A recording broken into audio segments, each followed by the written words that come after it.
أهلا بيكم. كتير مننا لما بيفكر يبدأ شغل أونلاين بيقف عند سؤال محير جدا: أبدأ منين؟ أختار أنهي طريق؟ يوتيوب ولا فريلانسنج ولا يمكن تجارة إلكترونية؟ الحيرة دي هي بالظبط نقطة البداية عند أغلب الناس. والحيرة دي على فكرة طبيعية ومنطقية جدا، لأن كل اختيار من دول هو عالم كامل، ليه قواعده ومميزاته وتحدياته. والإحساس بأن الواحد تايه وسط الاختيارات دي هو أول عقبة حقيقية بتقابل أي حد فينا. بس بصوا، خلينا نتفق على نقطة جوهرية. المشكلة الحقيقية مش إن الفرص قليلة، لا خالص، الإنترنت مليان فرص. المشكلة إن الخيارات هي اللي كتيرة جدا، وده بيخلي قرار البداية نفسه تحدي كبير.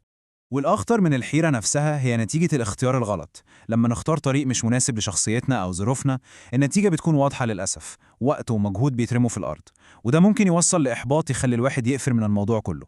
الشرح ده هدفه يساعدنا نتجنب المصير ده. وهنا بقى بنوصل لقلب الموضوع. لازم نغير طريقة تفكيرنا. بدل ما نقعد ندور على أحسن طريق للنجاح كأنه وصفة سحرية، الهدف هو إننا نلاقي أنسب طريق لينا إحنا، الطريق اللي ماشي مع ظروفنا وشخصيتنا. الجملة دي بتلخص الفكرة كلها. مفيش حاجة اسمها ده أحسن من ده بالمطلق، لا. اللي نجح مع شخص في اليوتيوب ممكن يكون هو نفسه سبب فشل شخص تاني. الهدف هو إننا نكتشف الطريق المتوافق معانا مع إمكانياتنا وميولنا دلوقتي. تمام قوي. دلوقتي يلا بينا ندخل في التفاصيل ونفصص كل مسار من التلاتة بول بشكل واضح ومباشر عشان الصورة تبقى كاملة قدامنا. نبدأ باليوتيوب. الطريق ده يعتبر مثالي للناس اللي بتحب تتكلم وتشرح وعندها حاجة عايزة توصلها للناس، لكن أهم شرط فيه هو الصبر، لأن النتائج بتاخد وقت طويل ومحتاج استعداد إن الواحد يتعلم مهارات جديدة زي المونتاج والتصوير. في المقابل هو مش مناسب أبداً للي مستعجل على الفلوس أو اللي عنده مشكلة أساسية مع فكرة الظهور قدام الكاميرا. نيجي للطريق التاني، العمل الحر أو الفريلانسنج. ده يعتبر أنسب طريق للي عنده مهارة جاهزة يقدر يبيعها كخدمة، زي تصميم، كتابة، برمجة. الميزة الكبيرة هنا إن الدخل ممكن يجي أسرع بكتير من اليوتيوب، لكن في المقابل هو مش مناسب خالص للي ما بيحبش يتعامل مع العملاء وطلباتهم اللي ما بتخلصش، أو اللي عنده مشكلة في تنظيم وقته والالتزام بالمواعيد. وأخيراً، التجارة الإلكترونية. العالم ده بقى للناس اللي بتعشق البيع والتسويق وعندها روح المغامرة ومستعدة تجرب وتغلط وتتعلم. يعني لازم يكون في قبول لفكرة المخاطرة المحسوبة. الطريق ده صعب جدا على اللي مش مستعد يستثمر أي فلوس حتى لو بسيطة، أو الشخص اللي بيتوتر جدا من مجرد التفكير إنه ممكن يخسر في تجربة معينة. طيب، بعد ما استعرضنا كل الطريق، السؤال الأهم: نختار إزاي؟ هنا بقى بيجي دور حاجة اسمها البوصلة الشخصية. دي الأداة اللي هتساعد كل واحد فينا يحدد اتجاهه الصح. الموضوع أبسط مما نتخيل، هو عبارة عن 3 أسئلة أساسية لازم نسألها لنفسنا بكل صراحة.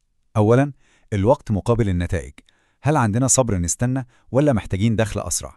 ثانياً، المهارة مقابل التعلم. هل في مهارة جاهلة دلوقتي نقدر نستخدمها ولا هنبدأ نتعلم من الصفر؟ وأخيراً، الشغل لوحدنا ولا مع الناس؟ هل بنفضل نشتغل بهدوء لوحدنا ولا مفيش مشكلة في التواصل المستمر مع العملاء؟ بكل بساطة كده، الإجابات الصريحة على الأسئلة الثلاثة دي هي اللي هترسم ملامح الطريق الأنسب. يعني لو الإجابة عندي صبر ومستعد أتعلم وبحب أشتغل لوحدي، فاليوتيوب اختيار ممتاز. لو الإجابة لأ، محتاج دخل أسرع وعندي مهارة أقدر أبيعها، يبقى العمل الحر هو وجهتك. الإجابات هي اللي بتحدد المسار مش العكس. وبعد ما نحدد المسار المناسب، فاضل نصيحة أخيرة، ويمكن تكون هي أهم نصيحة في الشرح ده كله. دي تعتبر سر النجاح الحقيقي في أي بداية. أكبر غلطة وأكثر غلطة شائعة هي تشتيت المجهود. محاولة إن الواحد يبني قناة يوتيوب وفي نفس الوقت يدور على عملاء فريلانس وفي نفس الوقت يدير متجر إلكتروني، دي وصفة مضمونة للفشل. الطاقة والوقت والمجهود هيتوزعوا والنتيجة هتكون صفر في كل اتجاه. الاستراتيجية الصح والفعالة واضحة جدا. نختار طريق واحد بس، نديله كل تركيزنا ووقتنا عشان نتعلمه صح ونشتغل عليه بكل طاقتنا.